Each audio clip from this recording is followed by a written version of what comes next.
Yes, sir. The trash talking is at an all-time high in which you got each side drawing their lines in the sand, letting them know, hey, listen, they representing their team, and this is what they expect to happen in this Orange Blossom Classic game this upcoming Sunday. But you know what? Coach going to give you a quick rundown on what he think could possibly happen as far as which way he's going to sway when it comes down to him making his prediction call on the score of this game. Because you already know Coach going to do another giveaway. I'm just going to let you know that right now. So y'all make sure y'all tune into that as well so y'all can get y'all scores put in there so that you can be a part of the giveaway that I'm going to do this upcoming week on this game. And I believe I'm going to do one other game. So make sure you following the videos because I'm going to put it in there letting you know which games it's going to be. But we already know everybody's packing up, getting ready to go to Miami for the Orange Blossom Classic. So we're going to go ahead and get to the keys for this game on what you can expect from both of your teams. Let's get into it right after this.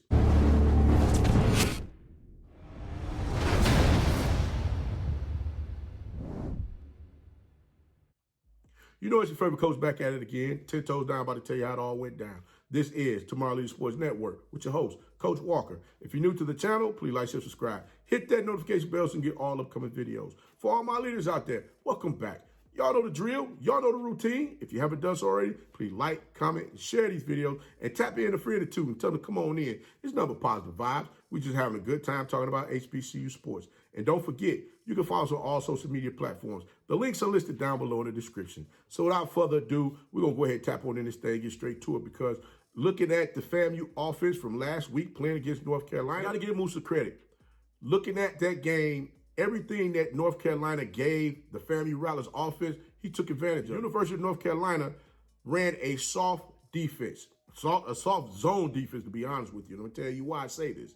Because the simple fact is they knew and understood that their DBs could not keep up with the speed of the Rattlers offense. Those receivers on the Rattlers offense, North Carolina knew they couldn't keep up with that. I mean, let's think about it here.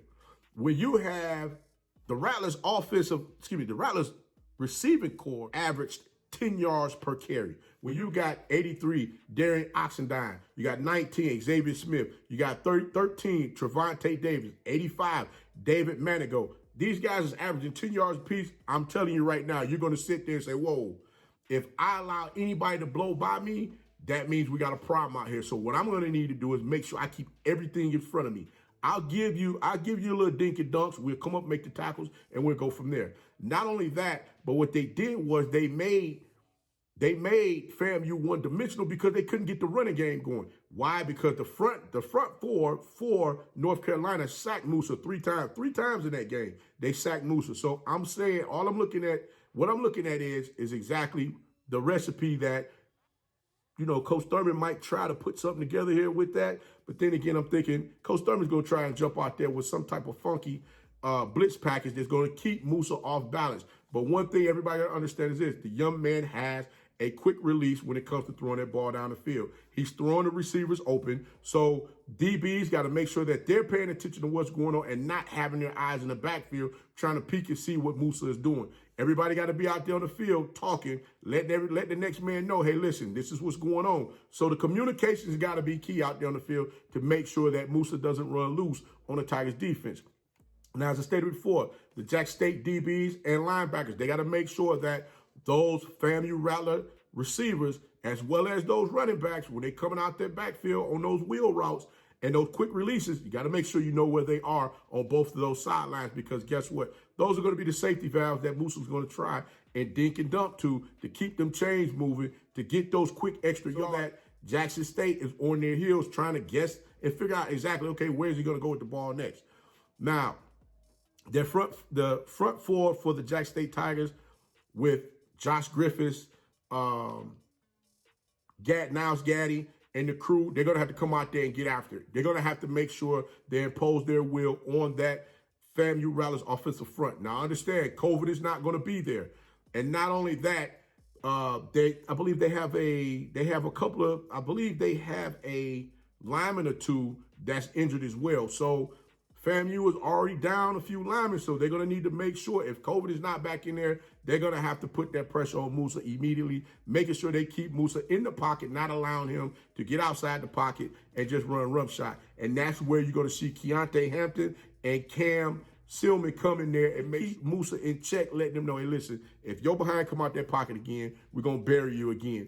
It's just simple and plain. Now, Musa, like I said, he's going to have to account for all of the Jackson State Tigers football players out there on the field. When he comes up to do his pre-snap reads, he's going to need to make sure he's able to see where everybody's at so that he doesn't get caught out there lacking and slacking a couple of times like he did last week when he got sacked 3 times and he ended up throwing one of them interceptions. So I'm just saying, you got to make sure everybody is on their P's and Q's out there on their offensive side of the ball. The running game for the Rattlers is going to have to pick up this week as well, because definitely they're going to need to make sure they're able to ground and pound that ball. They weren't able to do that against the Tar Heels because their Tar Heels front 4 made sure that they stuffed those gaps, making you one-dimensional.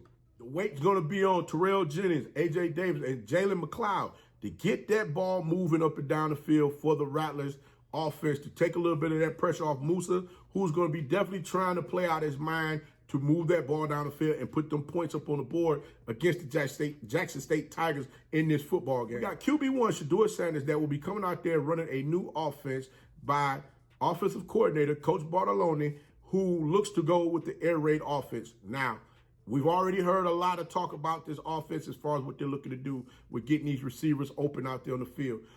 9 times out of 10, they're going to be running that ball as well, especially now that they have the number 2 leading rusher from the MEAC in their backfield, and Savion Wilkerson, who's going to be looking to do some damage out there on that field as well, running that ball. Now, one thing you got to keep in mind also, the front 5 up there, that offensive line for the Jackson State Tigers, they're going to need to make sure that they're able to impose their will on the defensive front of the FAMU Rattlers, because they're going to be looking to bring that pace. FAMU Rattlers defensive front is going to need to come out there and impose their will on the Jackson State Tigers offensive front, because this is going to be an offensive front that's going to be playing together for the first time. Hopefully, Isaiah Land is back for the game.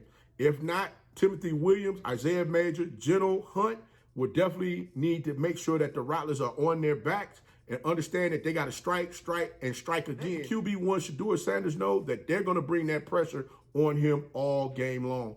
And not to mention, don't forget, the defensive backs for the FAMU Rattlers got to make sure, just like the defensive backs for Jackson State, they got to keep track of where all of the receivers are out there on the field, because Jackson State has speed just like FAMU does at the receivers position as well. So this definitely is going to be a great game. Now, there hasn't been any word as far as if B.J. Bowyer is going to be back for this week, for this game, this upcoming weekend. So I'm sure Coach Prime and Coach Simmons, they're going to have their teams prepared and ready to go. And I know the defensive coordinators on both sides of the ball, they're going to have their teams, have their defenses, have that defensive mindset ready to go as far as what they're looking to do to the opposing team. This game is going to be won in the trenches, definitely. I mean, I'm just being honest with you. It's going to be won in the trenches. We saw what FAMU was able to do against a soft zone defense playing against North Carolina, but North Carolina was able to run the ball as well as throw the ball and wear down the FAMU Rattlers defensive front for them to continue to keep doing the things that they were doing.